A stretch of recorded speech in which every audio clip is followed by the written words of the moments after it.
دیکھیے کسی کو گناہوں پر آمادہ کرنے کے لیے شیطان کے پاس 3 ہی راستے ہیں، وہ 3 ہی طریقے استعمال کرتا ہے، چوتھا طریقہ نہیں ہے۔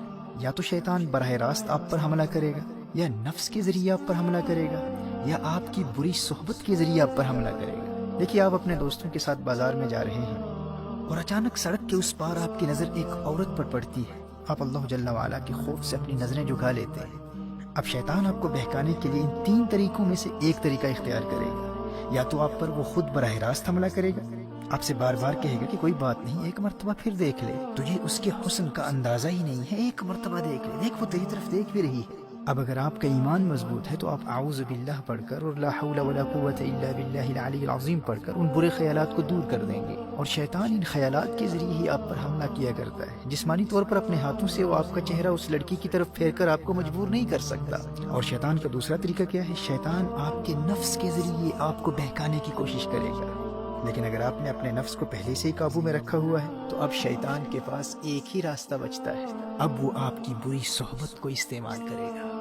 آپ کے کسی روحانی طور پر کمزور دوست کو تلاش کرے گا، اسے کہے گا کہ وہ آپ کو اس گناہ کی طرف راغب کرے۔ اب اگر آپ گنہگاروں کی صحبت میں رہتے ہیں تو آپ کتنے بھی مضبوط ہوں، آپ نے شیطان کے حملے کے 2 راستوں کو بند کر دیا، لیکن یہ تیسرا راستہ کھلا ہے۔ آپ کے دوستوں کے ذریعے شیطان آپ تک بار بار پیغام پہنچاتا رہے گا، ارے ایک مرتبہ تو دیکھ لے، دیکھ وہ تیری طرف دیکھ رہی ہے، دیکھ اسی طرف آ رہی ہے۔ اور یہ کوئی بھی گناہ ہو سکتا ہے۔ ایسے دوست کہتے ہیں آج نماز قضا ہو گئی تو کیا فرق پڑتا ہے بھائی، دیکھ انتہائی لذیذ کھانا پکا ہے، روزہ توڑ دے، بعد میں کفارہ دے دینا، قضا کر لینا، کسی کو کیا پتا چلے گا، کون دیکھ رہا ہے۔ اچھا آج سگریٹ پی لے، ڈرگز لے لے، کسی کو دھوکہ دے دے، جھوٹ بول لے، غیبت کر لے۔ والدین کی ہر بات ماننا ضروری نہیں ہوتا، تو بڑا ہو گیا ہے، بچہ نہیں ہے۔ مجھے بھی اپنے والدین سے بہت محبت ہے، لیکن میں ان کی ہر بات تھوڑی نہ مانتا ہوں۔ اچھا آج چلتے ہیں، آج مووی دیکھ لیتے ہیں۔ اچھا تو مجھے مل نہیں سکتا تو کوئی بات نہیں، میں تجھے لنک بھیج دیتا ہوں، لیکن مووی دیکھنا ضرور۔ تو بری صحبت کے ذریعے آپ گناہوں میں مبتلا ہو جائیں گے۔ شیطان آپ کے ارد گرد برے دوستوں کو تلاش کرتا رہتا ہے، اور اگر آپ کا کوئی برا دوست ہی نہیں ہے تو شیطان ہار جائے گا، آپ جیت جائیں گے۔ محترم احبہ، آپ کے لیے خوشخبری یہ ہے کہ رمضان المبارک میں اگر حالت ایمان میں آپ صرف اس ایک دشمن سے بچتے رہے نا، بری صحبت سے خود کو بچا لیا، تو اللہ جل وعلا آپ کو گناہوں سے پاک بھی کر دے گا اور جنت بھی عطا کر دے گا۔ نبی کریم صلی اللہ علیہ وآلہ وسلم نے ارشاد فرمایا، رمضان میں شیطان کو قید کر دیا جاتا ہے، سفیدت الشیاطین۔ آپ کا پہلا بڑا دشمن بند ہے، شیطان خود بے بس ہے، وہ کچھ بھی نہیں کر سکتا۔ اور دوسرا دشمن آپ کا نفس نفس۔ نبی کریم صلی اللہ علیہ وآلہ وسلم نے نفس کو قابو کرنے کا جو طریقہ بتایا ہے وہ بھوک اور پیاس ہے، وہ روزہ ہے۔ دیکھیے ماہ رمضان میں اگر آپ سحری اور افطار کے وقت زیادہ کھانا نہیں کھاتے، بہت زیادہ پیٹ بھر کر کھانا نہیں کھاتے، تو آپ کا نفس بالکل کنٹرول میں رہے گا، دونوں دشمن قید ہیں۔ اب اگر آپ مغفرت چاہتے ہیں، جنت میں جانا چاہتے ہیں، تو ماہ رمضان میں صرف اس ایک دشمن سے اپنے آپ کو بچا لیں۔ گناہوں کی طرف راغب کرنے والے، گناہوں کی دعوت دینے والے ہر دوست سے رابطہ مکمل طور پر منقطع کر دیں۔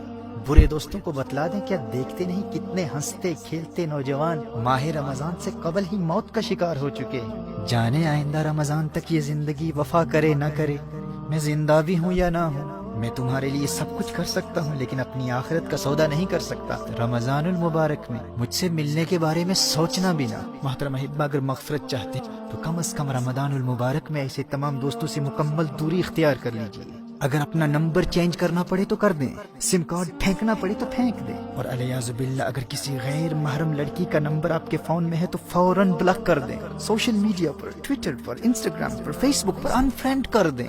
شیطان کے براہ راست حملوں کا سلسلہ بند ہے، اور بھوک اور پیاس کے ذریعے، روزے کے ذریعے نفس بھی قابو میں، بس ایک ہی راستہ کھلا ہے، وہ بری صحبت کا ہے۔ میں دعوے سے کہہ سکتا ہوں میرے دوست، اگر تو نے صرف اس ایک دشمن کا راستہ بند کر دیا تو رمضان المبارک تجھے جنتی بنا دے گا۔ شیطان کے پاس فقط 3 ہتھیار ہیں، 2 بند ہیں، ایک کو تو نے بند کرنا ہے۔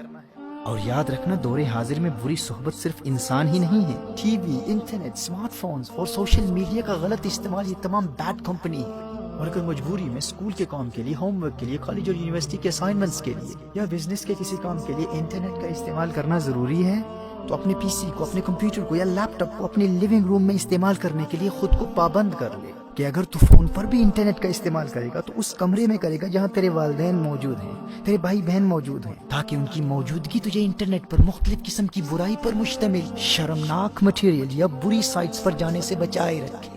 اور اگر جہنم کی آگ سے بچنے اور جنت کے حصول کے لیے تو یہ ایک کام بھی نہیں کر سکتا، خود کو بری صحبت سے نہیں بچا سکتا، اور اس خوش فہمی میں ہے کہ مفت ہی میں جنت مل جائے گی، تو اللہ کی رحمت کا مذاق اڑا کر اپنا ایمان برباد کرنے والے اللہ کا کلام سن لے۔ تو کیا سمجھتا ہے کہ اللہ آخرت میں انصاف نہیں کرے گا؟ تو نے جنت کو اتنا سستا سمجھ رکھا ہے؟ اللہ قرآن میں ارشاد فرماتا ہے، ام حسب الذین اجترحوا السیئات ان نجعلهم كالذین آمنوا وعملوا الصالحات سواء محیاهم ومماتهم ساء ما يحکمون۔ سورہ جاسیہ میں ارشاد فرمایا، کیا جنہوں نے برائیوں کا ارتکاب کیا یہ سمجھتے ہیں کہ ہم انہیں ان جیسا کر دیں گے جو ایمان لائے اور اچھے کام کیے؟ یعنی جو جنت نیک لوگوں کے لیے، وہ جنت یوں ہی مفت میں بے ایمانوں اور گنہگاروں کو بھی عطا کر دے۔ فرمایا ساء ما یحکمون، کیا ہی برا حکم لگاتے ہیں۔ میرے دوست ہوش کے ناخن لے، قدر کر تو اللہ کے اس پیارے مہمان کی کہ اس نے تیرے لیے کامیابی کا راستہ کتنا آسان کر دیا ہے۔ دونوں جہانوں کی کامیابی کے لیے اس میں تو نے فقط ایک دشمن کا مقابلہ کرنا ہے، تو نے صرف بری صحبت سے بچنا ہے۔